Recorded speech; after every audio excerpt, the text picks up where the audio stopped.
Good morning, world. This is Steve Rao, the host of Pod TV's World Edition. And on World Edition, we bring you news from around the world, talk about innovation, and continue our discussion of how we're dealing with a never ending pandemic, now the Omicron variant. I wanted to begin this week by celebrating a year of 2021, a celebration, but also a retrospective look back at some of the highlights of our year. I hope all of you enjoyed a happy holidays wherever you are in the world, and that we pray for any family who is going through tough times, as there's been a lot of death and sadness around us because of COVID-19. I could be here for a very long time, but just want to start with highlights.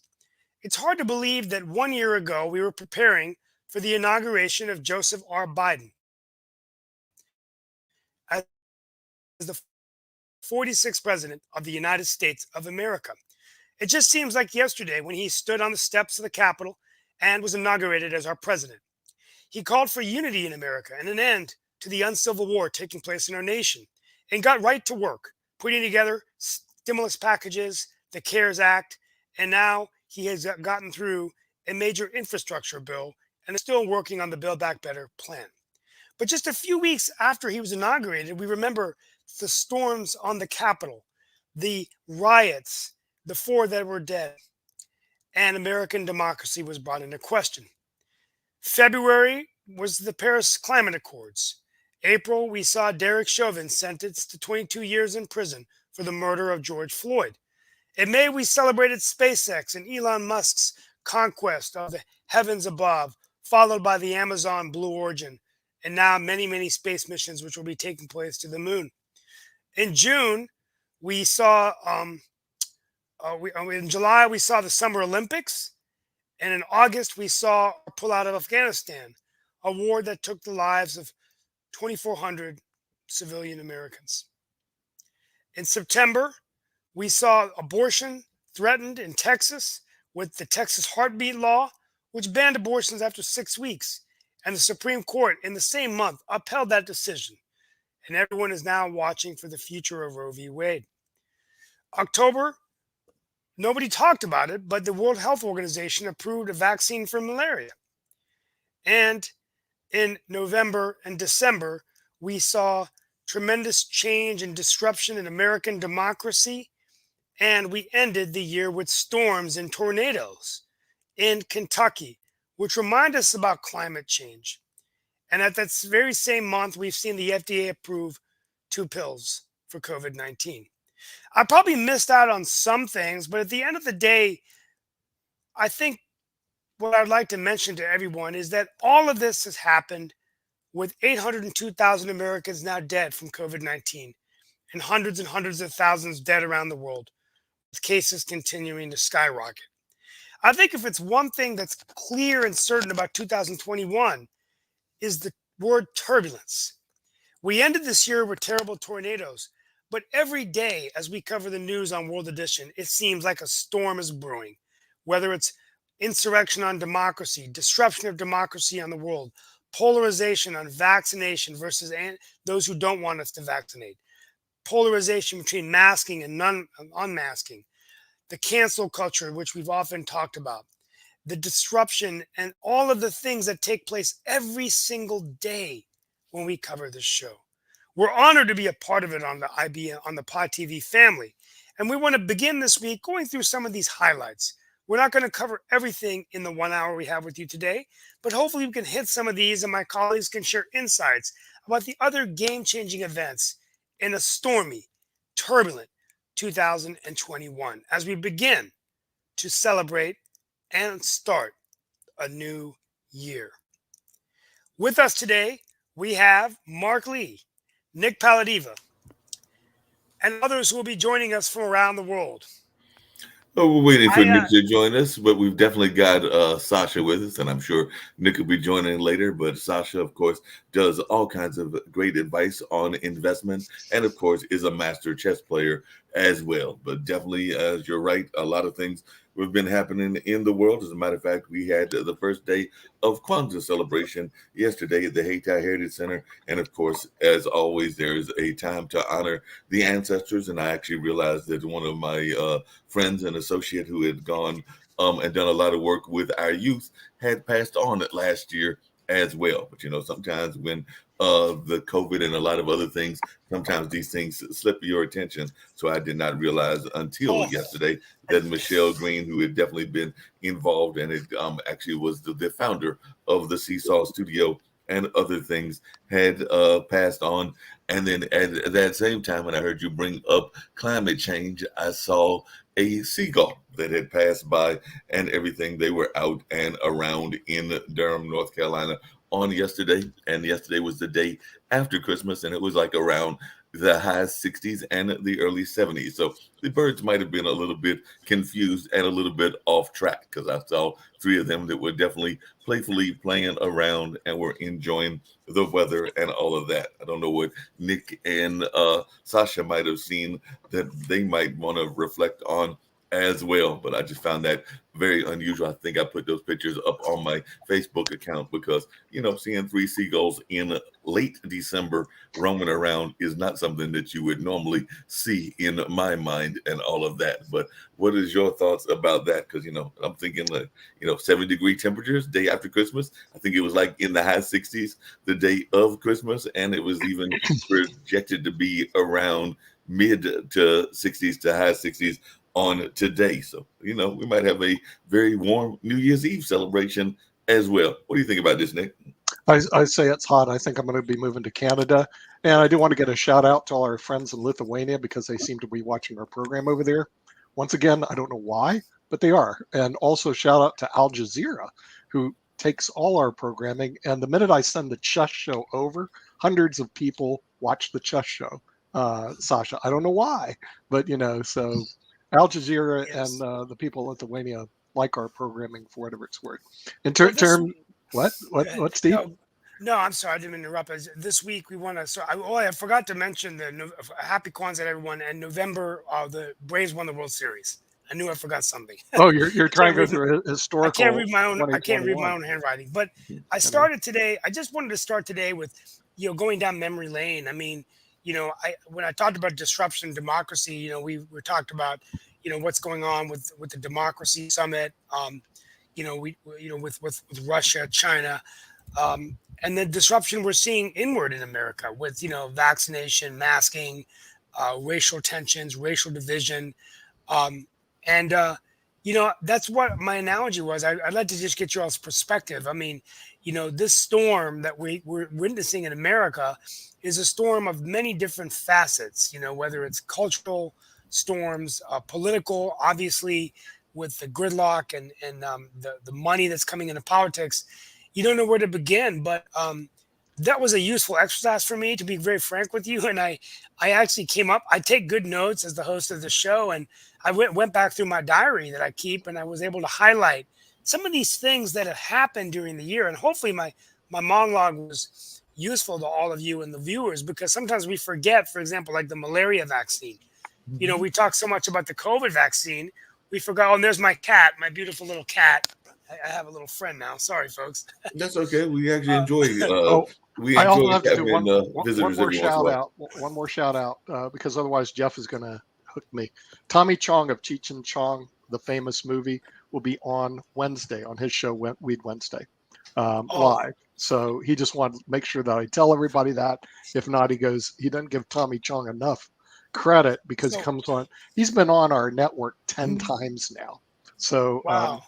that's what I Well, said. Wow. let's start with. So I'm going to go around today just on the panelists before we go to what happened around the world, and I want to start with Sasha Starr. What it what are two or three things you'd like us to take away from, or that stand out from you for 2021? I mean, just that. It was just recently ended the World Championship in chess held in Dubai between current world champion Magnus Carlsen and challenger in Jan Nepomniachtchi. It was a very one-sided affair. Um, I even had one question in one of our chess shows: who was the worst challenger in all history of chess? So Jan Nepomniachtchi was very close to winning this, but there were a couple of other matches which were very much one-sided as well. Okay, that's Um, then obviously it was in the summer. It was probably European soccer championship, which was won by Italy in a fantastic style. They were losing 1-0 to England, and at the end of the day prevailed 2-1. And finally, I think this situation on Ukrainian-Russian border, which is quite remarkable because Putin, like a chess grandmaster, is playing a game essentially against all world, including US, European powers, so on. And so far, he's not losing. Although, if it would have been a chess game, he would be checkmated long time ago. But he's still around. He's playing combination of chess and poker. So sometimes it's chess. When it's not so good for him, he's switching to poker. And it's quite easy for him to navigate because US have to coordinate with all European powers and all European Union countries. There are 30 of them, and NATO powers, and it's kind of. But at the end of the day, you know what's happening. The side that has extra rook wins. Hey, we had an extra Steve on for a while, and it's the magic of computer Whoa. technology. Mhm. We had a Steve digital twin. I'm having some Wi-Fi issues today, guys. But Mark, what are some of the Sasha? Thank you. Highlights for you as we continue, and this is what we're going to do every day. Just we can't knock through everything, but for you, what are some highlights? And if you're listening today in the audience, please send them in to the chat. So Nick Paldiva Yeah, and we'd love to hear from the people and everything, but definitely there's been some highlights. We've definitely heard people talking about one of your dear projects and one of the things that I know that you are very passionate about, which is the whole idea of smart cities and things along those lines. So that's been some very interesting conversations. Of course, I did follow the Olympics, and of course, we did have some coverage here on our network of that. So that was always very much enlightening and interesting, even learning about some sports that I might not have followed all that well and things in that regard. And then, of course, there was some things that happened of news here in Durham. We've been dealing with crime rates and gun violence, including at a popular mall and things of that nature. So while that's not a positive news, it is something that has been on the news, and it's definitely been a thing that has been in the news around the country, as there have been some of those kind of sad incidents that have happened as well. On a personal note, I became a member of the Funky Eye Puppets, and definitely we had Bessie Minx and some of the other people that are involved in that.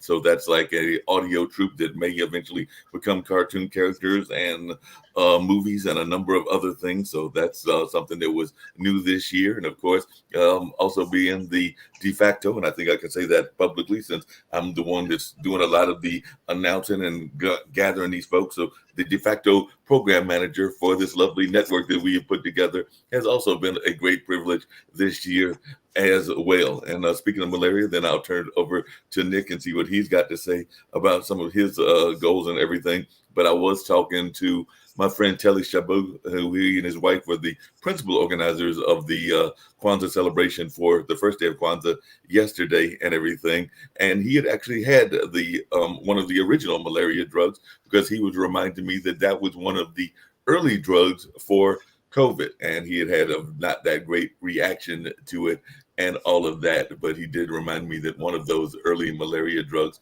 was one of the early COVID drugs, and that they had like a very some families of members of his had different reactions when they got the COVID virus, because they all have had it and have all survived it, but they did have different reactions. Some, it was almost like a bad cold or a bad sneeze or something like that, and others had were down for the count for like a week or two or something like that. So they did have different reactions, but they were still very adamant that they were glad that they took the shot and have been consistently getting their boosters. And Telly's family actually comes from Liberia, so he definitely knows about the consequences of some of these kind of ailments because malaria is very heavy around Liberia and around I want to say it's Senegal and a couple of the other countries that are on the western side of Africa and all of that. So that's some of the things that have were in my reflective points of this year as I'm thinking out aloud and everything. So what are your thoughts, Nick? Biggest thought is COVID-19. As a matter of fact, it's not going away, and it's even affecting uh, football games in the Yeah. United States. 3 got canceled. My team, University of Miami, got canceled. Yeah. I was looking forward to that. I'm going to Miami Beach for the NAPTE conference, the National Association of Television Professional Executives. I may not go again, and then I'm going to New York right afterwards. I may not go there either because of COVID-19. It's affecting everybody here in the United States. There were, I don't know, hundreds of flights that have been canceled. And the thing is, because of that, we're experiencing some personal issues. Our grandkids are in Los Alamos; they're supposed to be flying back. Will they make it here? I don't know. And so what happens is COVID-19 looks like it's going to be the big story of 2022. Yeah. We're seeing 170,000 people a day be infected. I mean, numbers that would be staggering years ago. I tried to bring an anti-vaxxer on. I'm looking for the anti-vaxxer, to bring on our show. I hope you guys don't mind. But he's a doctor and he says, "Oh, it's horrible. It's horrible." And I'm going like, dude, what's the other choice? I mean, Oh, by if the your way, our choice is good to friend take a Jacoby vaccine is or die, watching. I Our want to good hear friend what he has to Jacoby is say. watching, and Jacoby has said that the NHL has postponed all games till the 28th of this month. So all games Oh, really? by the NHL have been Well, postponed until the this, 28th. and I Wow. think as we end the year, we all, I think, realize that, you know, this pandemic isn't going anywhere anytime soon. And, we have to continue to do our part to vaccinate the rest of the world, which I think is something we don't talk enough about. So much focus, at least here in the US, is on the numbers in the US. But what about the numbers around the world and also the vaccination rates around the world? And, in Africa, just a few weeks ago, it was reported only 8% in the Yeah. continent of Africa have their vaccine. And it's not because we don't have enough vaccine out there. The point where I'm going with is this: if we don't vaccinate the rest of the world, then we're going to get new variants. And, Yep. and we're going to continue to see this pandemic. Now, will it eventually become like the flu, where we just accept it and it's a way of life and we'll be taking our shots and getting our variant, and we just have to learn how to live with it. Hmm. I think that's something. And as we move, I know we have some exciting news. We're going to let Nick, whenever you're willing to share that news about Pod TV and what's going to happen Yeah. with our future. Quite exciting. Yeah, Maybe we're actually the network is going to be moving to Roku, a place called Roku, and just so our international audience knows what that is, in the United States they have 59 million people buy into the streaming service of Roku. It's almost on every TV here. It is on some other TVs around. So we're going to have our own channel on Roku starting right now. Our projected date is March the 1st of 2022. So and yes, all these shows are going to be transported over to the Roku streaming service, which is an OTT platform. But in addition, we're still going to be broadcasting through all our social media networks. It's just we're going to yes, also have our Roku channel, which is going to be a little bit different because it's ad supported. Which right now we keep our ads off with Roku. I ain't a choice. Ads will be inserted, and there's not much I can yes. really do about And it. the format will So be changing. I'll be working with the team here, the core yeah, team. We will be working as we move towards the Roku transition to start bringing in guests, either bi-weekly or weekly, big guests, can wrap up the week. For example, bringing in, yeah. American politicians like U.S. senators, U.S. Congress leaders, some international figures from other parts of the world. Sasha, maybe we'd like to find someone in Canada we can bring in. We want to make sure that we're bringing different perspectives from each regions of the world, and then have themes every week as we talk about things, just about justice, equality, democracy, the economy.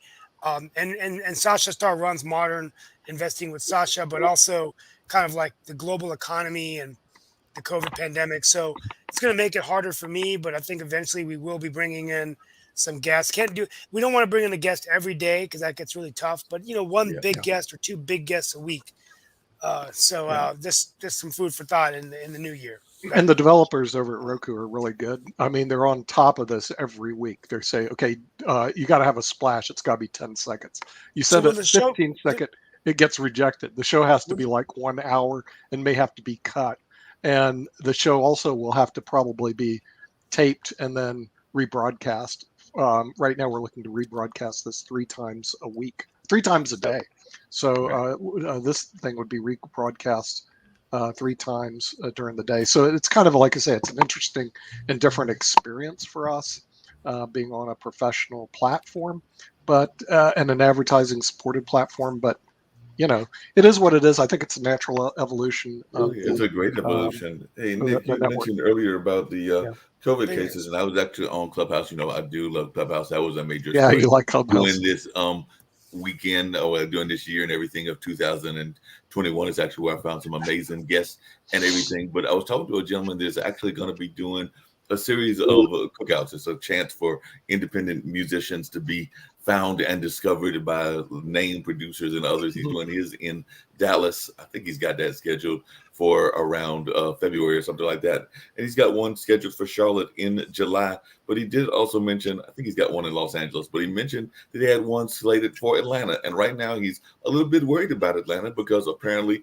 speaking of COVID, the numbers are spiking in Atlanta. So therefore, he's a little bit concerned about even doing it there, and is going to be closely monitoring that city to see how it enters into 2022 to determine whether that's either going to be a city that he does these events that are traveling around the country at, because he has definitely made it very clear that he was concerned about those spiking numbers in Atlanta. So it's not just quote unquote Republican cities that these things are happening at, because we know it's happened in Texas and Florida, but I would definitely put Atlanta as a Democratic stronghold. So it's definitely happening in various places around the world.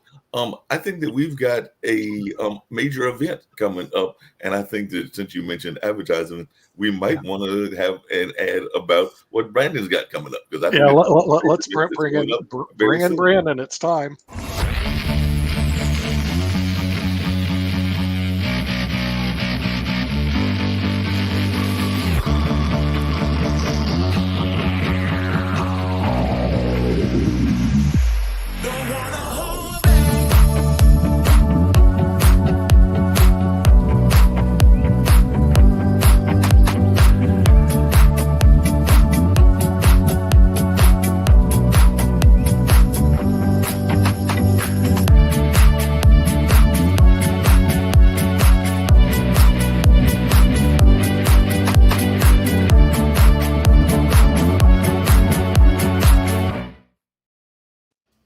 Yep, that was Brandon's party, and it's going to be the Brandon New Year's Eve party. That should be real fun. I think I'm going to try to make an appearance there. It's also supposed to make an appearance at a Metaverse New Year's Eve party as well. So who knows? I might have a busy New Year's Eve, even though I'll be right here in my home front and all of that. But it might still be a busy New Year's Eve. Go to Spider-Man, very good about multiverses. It's exciting for us to get that. And I'm surprised Shaquille Latimer isn't here. But one thing that's bothering me, and I want to get it out there, is why can't we have a black Batman? We never talk about that. Bruce Wayne's always this rich white guy. I want Bruce Wayne changed. You can have Tyler Perry. He's a rich black guy. We could put him as Batman. I mean, Tyler Perry. You know what? He's like a multi-billionaire. He's got more money than Clooney. But no, I know Shaquille Latimer. You're listening out there somewhere. It's probably going to be irritated at me, but why not? Why not? We had Miles Morales, the Black Spider-Man, and of course in the movie there's no Black Spider-Man. Maybe maybe I'm becoming more conscious of this stuff, but I want Tyler Perry. I mean, the new Batman movie, they're making another Batman movie, The Batman. It's like, why do they keep making these Batman movies? Yeah, they should have Tyler Perry, and then reality goes, I am richer than Bruce Wayne.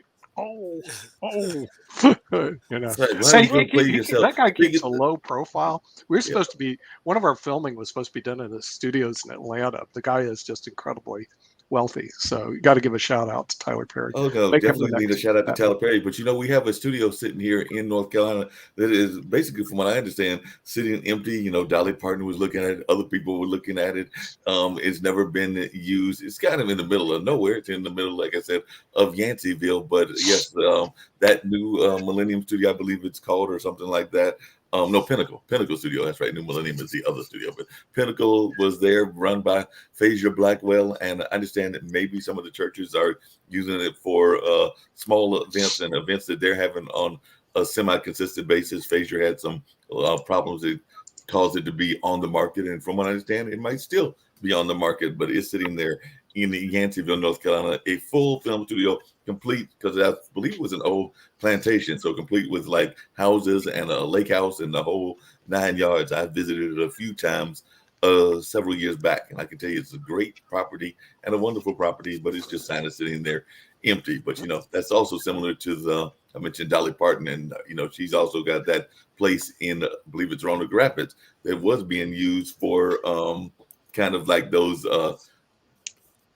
it's kind of a form of gambling. I'm trying to remember what it's called, but it's not the slot machines, but they had used it for those up there after it did not have much luck as a theater house and all of that. But it's kind of like that online gambling kind of variation that goes on, and not all, online, but y'all know what I'm talking about. I can't think of the title of it and everything. Like but Poker Stars? Yeah, but it's the games that you can play like on if you go to stores and things of that nature. But Oh, really? Yeah. I've seen those. I just don't do those kind of things. But my idea of gambling is go to Modern Investing with Sasha and buy stock in MPLX.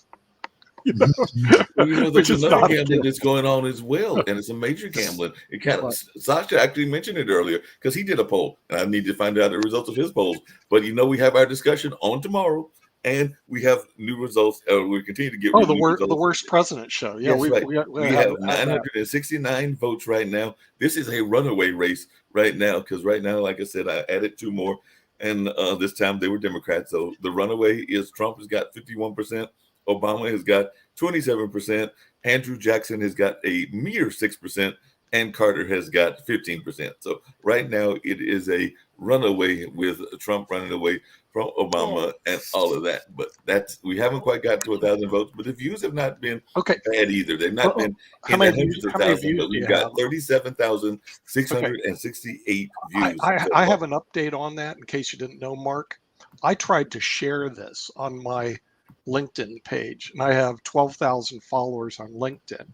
LinkedIn took it down, saying it violates community standards. I am not kidding.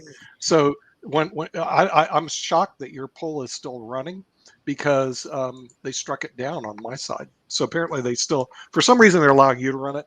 But this striking down because of community standards is a real issue. I had a long talk with email exchange with our friends from Cyber Talk. Right. They had 1.5 million people watch one of their shows, and then they got struck down because too many views violating community standards. So Rex is going to be very happy to move on to our Roku network, because on our Roku network, from what I understand, since we own the channel, we can't get struck down. In other words, we're not going to run into the issue. As we beam out to all these other social media sites, they have the right to strike our content. I'm sitting there shaking my head. I'm going, I can't believe it. But on our Roku channel, they won't. So Rex will be able to run his Cyber Talk without worrying that the censors are going to turn them off, or like your worst president ever poll. Seriously, on LinkedIn, they turned my share off. That's part of the reason you're not getting very many views, is you're down to 37,000 from 445,000, is you can't share the content because of censors.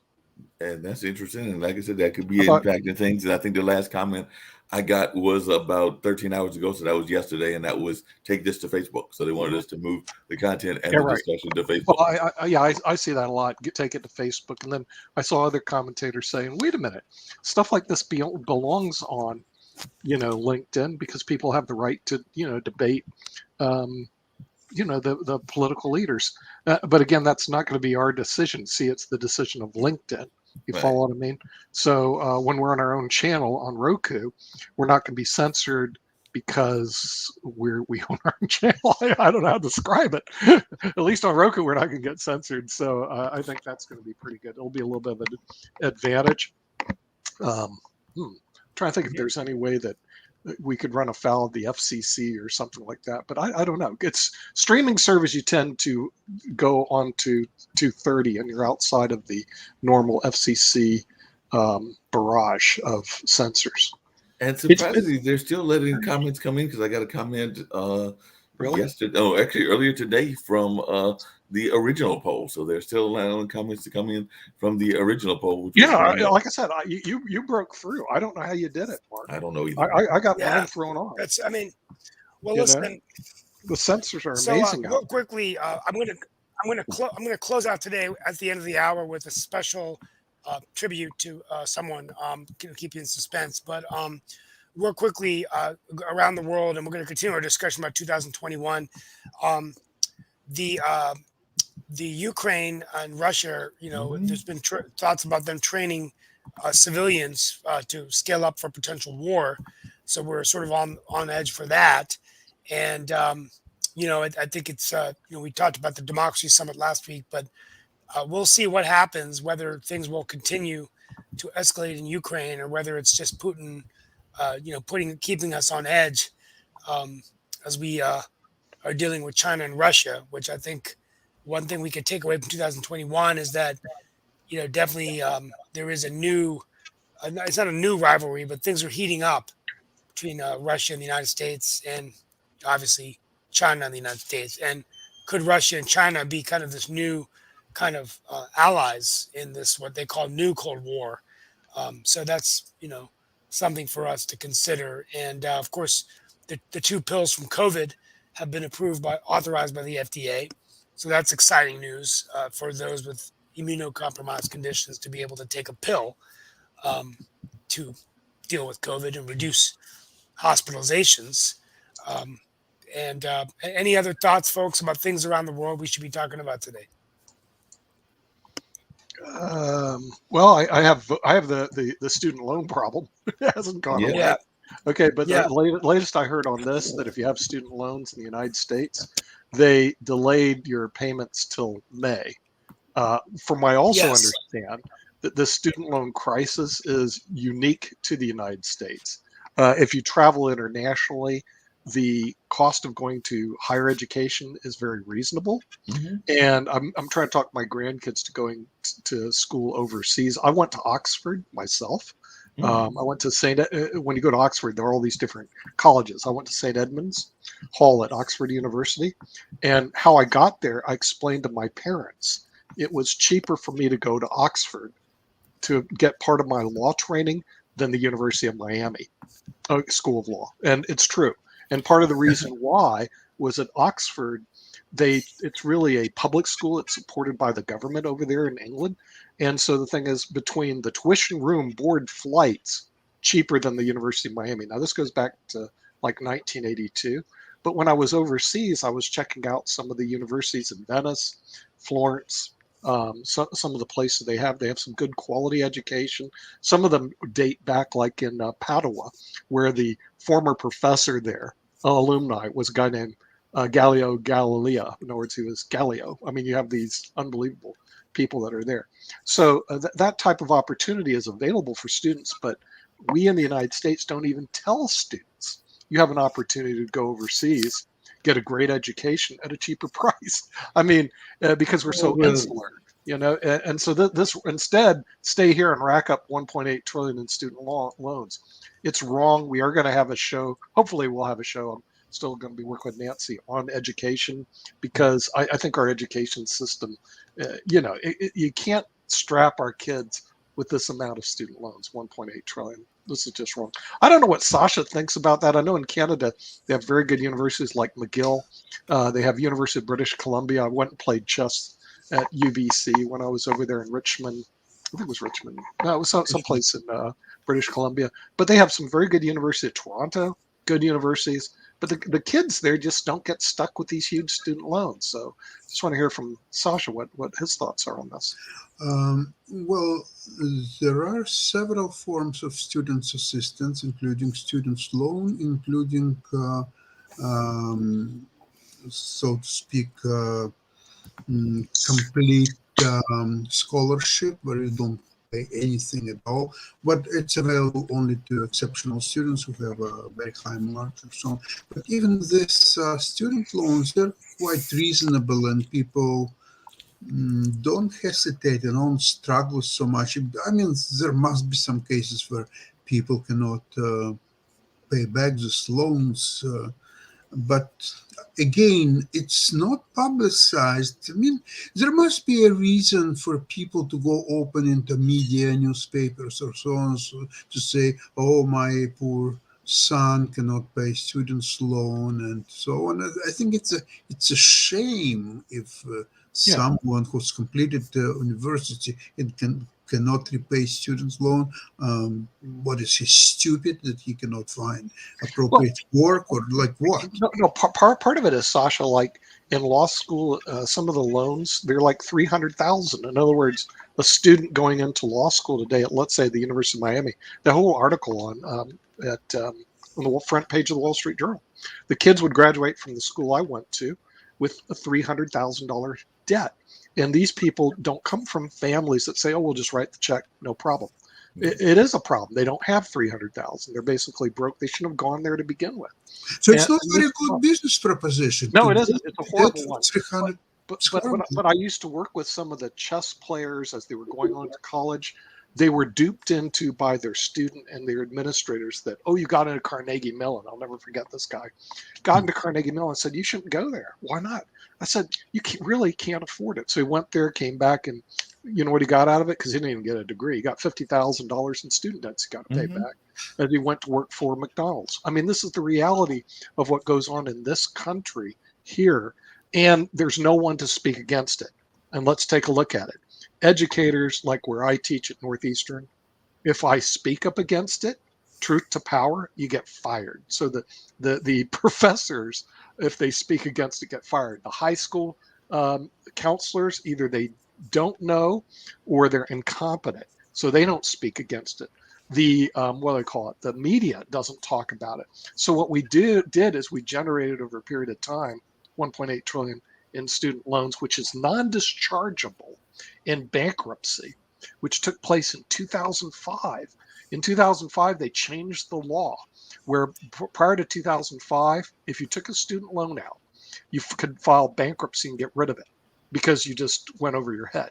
In 2005, they changed the law in the United States, said it's non-dischargeable. This loan will be with you until you die. And that created a huge crisis because people are duped into these universities that, "Oh, I got to go to XYZ University." You don't have to go to XYZ. But a second, I don't get something new.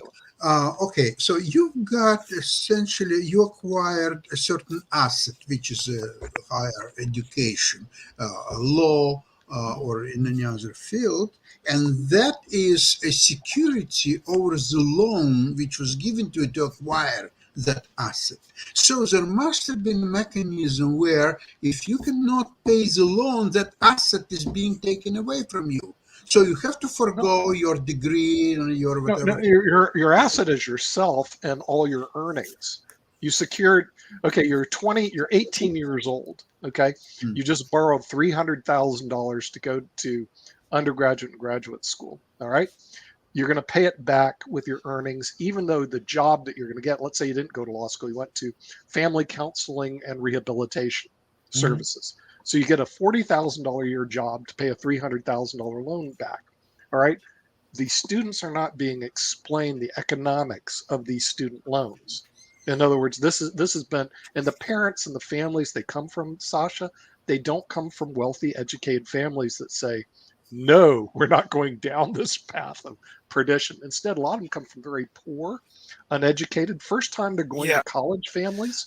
They're And being it's you know, you talk well, you Yes, talk Steve. about unreported stories. Yeah. You talk about unreported stories, and that's interesting because so much talk has been about the loans, and whether we're going to waive the interest payments or delay payment until May now that the president's come out and said that. But we don't talk about the why that these costs are rising. Yeah. Why Also, is it that sometimes the interest is outrageous on these loans too, Steve. So they never pay. They're never able to pay it back because they're continually paying interest on the loans that are way above market rate because they don't know how to negotiate the loan, or they can't negotiate the loan down to a reasonable rate. It is tantamount to one of the biggest financial crimes in America, and for some reason, the media doesn't pick up on this, and they're kind of sugar coated. Okay, Well, speaking of sugar coating, and along those same lines, how many times have we heard in the last month or two about how great the unemployment figures are and how we're doing really great on unemployment? And while I do not doubt those figures, because I know how they do with algorithms and formula creations and everything, my question, and I don't know whether anybody wants to tackle this, maybe Steve wants to think about this, is how many of that is actual people that have given up on work that aren't reported because they're not going to be reported, and how many people are actually like underreporting the fact of them working at a part-time jobs, or maybe they're working in gig economy or things of that nature. So there's a lot of this figures that are given as very low that I'm actually thinking are probably a little bit higher than are actually being given, because a lot of people have even given up on work and they're like perfectly content being at home and getting their whatever money they might be getting, whether that's from the government or whatever. Because we know that there are restaurants out there that are actually saying that they can't find people to fill their jobs, and in some cases are cutting back their hours because they can't fill enough people in the service industries. I'm wound up pretty tight, but I tell everybody just keep working, keep moving, man, because the thing is, I don't know whether what we notice where we live in North Carolina, high levels of employment, particularly in the technology, the life sciences sector. Most of the people that I interact with in my ecosystem are all working, are all doing fine. Not seeing a lot of layoffs, but we are seeing shortages across America. I don't know whether this is happening in Canada, Sasha, but we're seeing lines to get pizza, lines to get coffees, lines in restaurants. Those guys, hey, Kimberly. And, at the end of the day, I think that there is a complacency when you're getting checks and you don't think you need to go back to work. You may stay at home for a while longer looking for that right job. And sooner or later you may realize, hey, I don't need to go back to work for a while, right? So I don't know how much of that is contributing to these numbers, Mark. Yeah, that's my question. How much of that is contributing? And we've also seen a rise in a lot of people creating their own jobs, a rise in entrepreneurship during this time. So I'm glad that Kimberly is here, because Kimberly is definitely an entrepreneur and has been an entrepreneur for a while. And she's actually going to be talking sometime in this next year to a lot of other entrepreneurs as well. So we're definitely seeing a rise in entrepreneurship. And I think that that's part of what is happening as well. And speaking of entrepreneurs, my good friend Jacoby had made some other comments and everything. So we're going to see what some of the things he said. He said gaming is exploding due to COVID. And he also wanted to mention what was being said about Miles Morales. Yeah, well, He said sorry, Miles Morales is Afro-Latino. actually Okay. Afro-Latino, and there is a black Superman, which is Calvin Ellis. So there is a black Superman, but you're right about the Batman. And as far as our talk around media, he was saying those sites use bots that take down different posts, and he's right about the bots as well. How are you doing, Kimberly? We're being botted out. Nick knows about bots taking down Facebook posts. Well, bot took down a share. I was trying to share one of Mark's post on the worst presidents. My share, apparently his is still running, but my share was taken down. Violates community standards to talk about the worst president on LinkedIn. And I'm going like, eh. Now in our move to Roku, from what I understand, we'll own our own channel and we can't get taken down. We'll still beam out to LinkedIn and all these other places, then they can do whatever they want. But if our followers move over to Roku and they watch us on the big TV screen, that stuff, they can't take us down. So I think that's pretty cool, because we're not saying anything. That's because we now own a portion of our own OTT, right? So yeah. Which is going to be very, very important. You guys, forgive my background here. I'm traveling and living out of a suitcase, so and it's hard to get good lighting. But I wanted to join you guys because I think it's very important to discuss these things right now because what's happening, I think, is very wrong. And the reason is I've been doing a white paper and research document on a drug that could have saved us, a drug that existed in 2019, had been researched since 2015. And in 2019, it was being processed to the FDA for approval. It had little or no side effects, and it was meant and intended to cure respiratory diseases. Okay. And all of a sudden, they took it off the market just before COVID hit. Now, all of a sudden, you've got pharma companies who are popping up going, we have a pill, we have a pill. Well, I think this pill existed prior. I think it will cure, it does cure respiratory diseases and problems. It would have prevented all of this. And you know what bothers me about this? That drug that was being researched since 2015 was paid for by your tax dollars. Right. It was RTB 101. RTB 101, mark this. Now, what I want to have happen is all these pharma companies who now have a pill, I want that pill researched, and I want to see if it's the same components as RTB 101 that we paid for since 2015 and had little or no side effects. In fact, the majority of the side effects were people who took the placebo. It was researched. Yep. She froze. 2015 and by 2019 Big it was pharma actually got you. studied long before that. Now they're taking me off. Well, By the time COVID hit, they took it off, and I want to know, why did they remove it from FDA approval list? Why was it? Because Well, it the other wasn't killing people. It wasn't hurting people. I think and real quickly, I think as a follow up to Kimberly's point, that's a good point. We also I heard Bill Maher say this on CNN a few weeks ago, which was interesting. Is we don't talk enough about the immune, why people's immune systems are weak. And when you break down COVID deaths, are those who are getting COVID more likely be those who are suffering from diabetes, from cardiovascular disease, from obesity, and that they're more prone to getting the illness versus someone who is healthy. And and so we don't break it down, because when you see these numbers, you normally say 802,000 deaths, 19,000 in North Carolina, this many people are dying of COVID every day. But where are those COVID deaths occurring? Are the ones that are getting it and recovering younger? Are they healthier? Are they fit? Or are they are they just gonna get COVID and die? I don't know. But anyway, the point is that we're not having those conversations enough. No, And No, we definitely got to have those yeah, conversations more often. There's no doubt yeah. about that. Hey, Nick, I want to know something really quickly, because I've got to tease you, because a friend of mine has actually been doing it on his LinkedIn network, and I've actually stepped in to a couple of my shows as well. I want to know, are we getting an endorsement from Cheez-It? If not, we needed an endorsement from Cheez-It, because I saw that you just gave them a product endorsement and all of that. So I think that we need to get an endorsement from them. So if they're watching, they need to be sponsoring International Broadcast Media Pod TV right now. So if y'all are watching Cheez-It, please do endorse us. Send us a check. We will not argue whatsoever. That was called a product placement. So if you're going to do that, we think that we need to have some checks and money right now. Kim, as one of your co-founders, agrees with me, because she's laughing and thinking that I've come up with a great and a brilliant idea. So just wanted to add that. On a more serious note, and this comes to something that Steve talks about sometimes and all of that, which is Elon Musk is a very popular figure to some, a hated figure to others, and everything.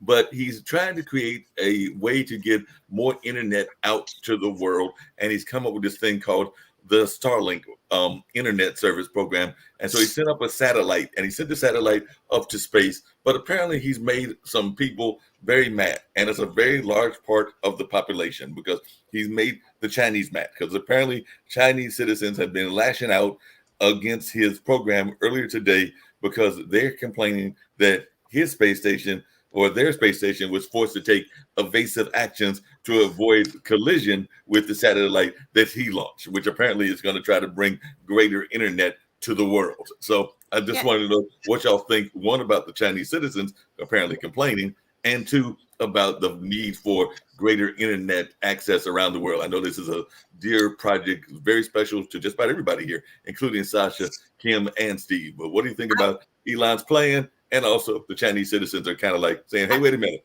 you're trying to have a wreck happen in here."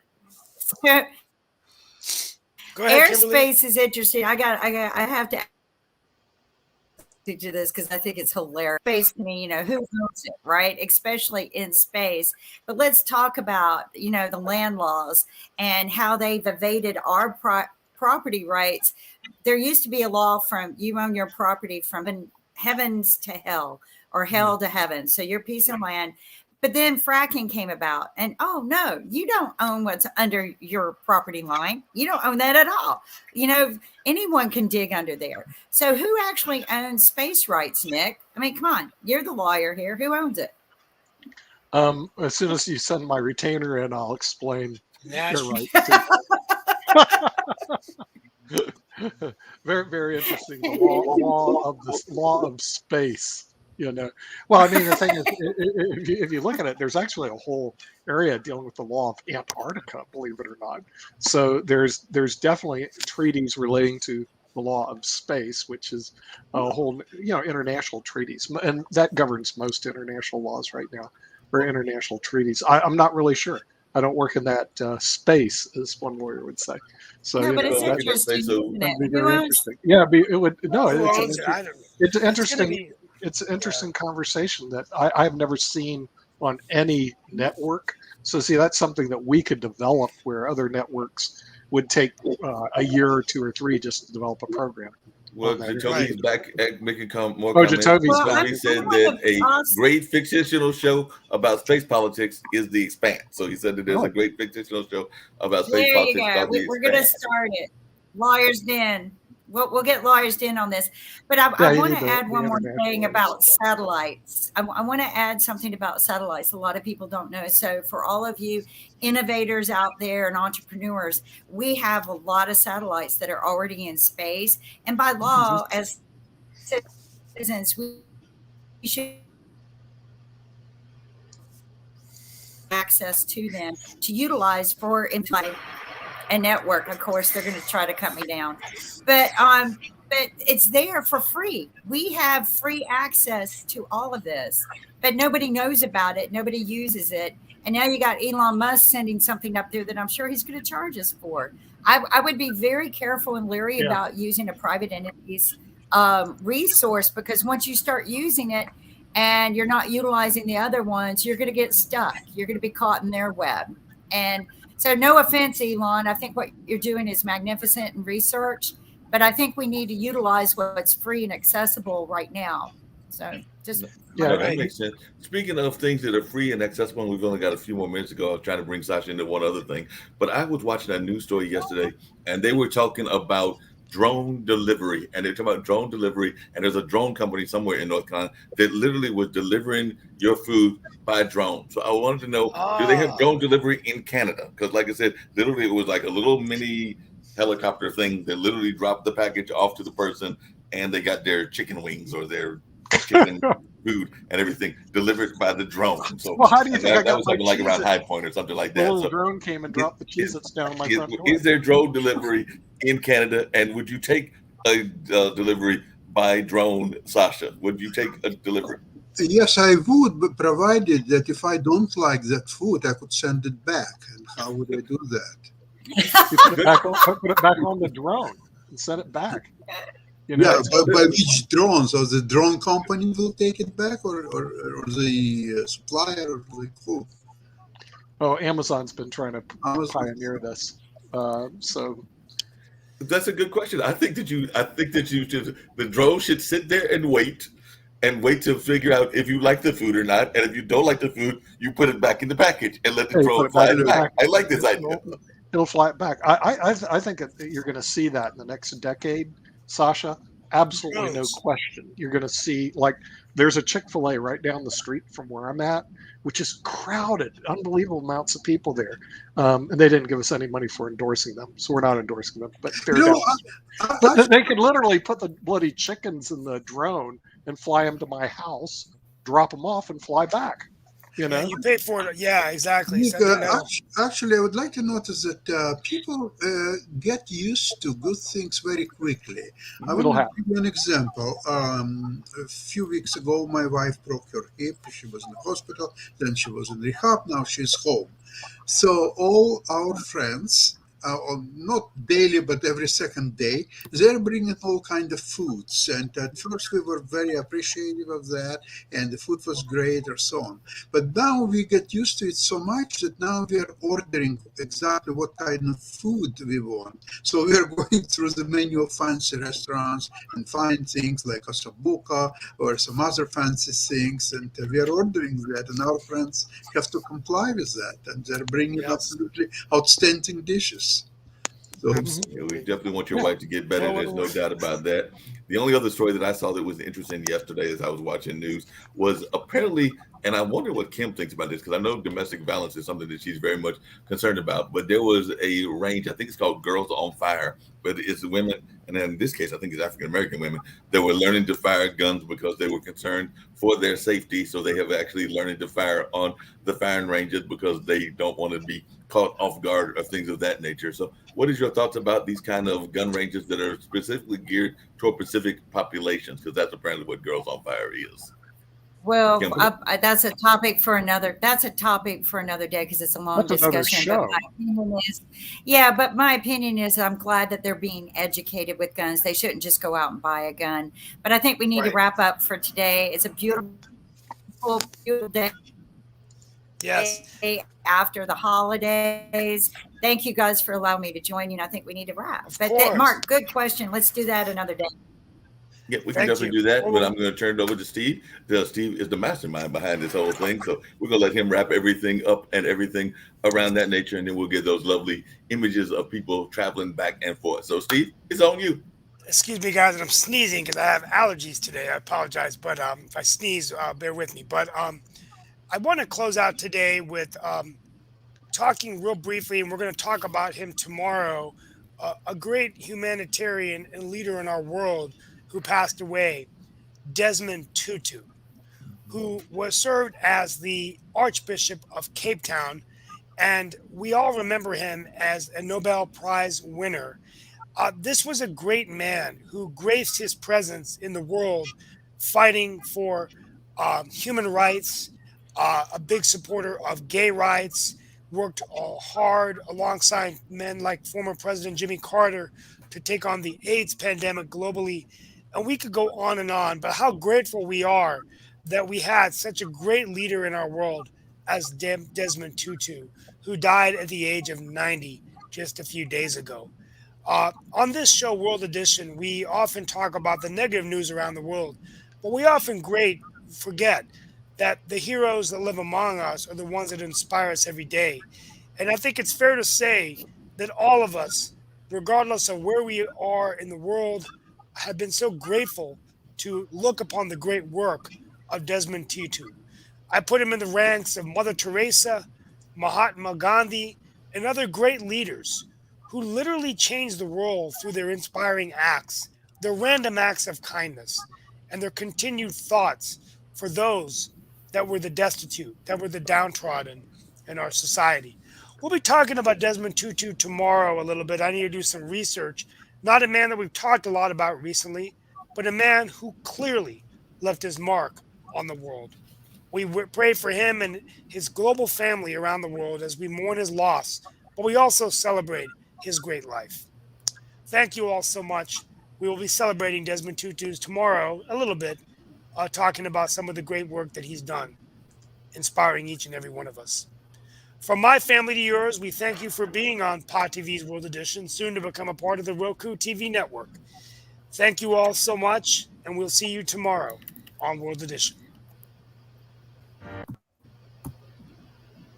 Yeah.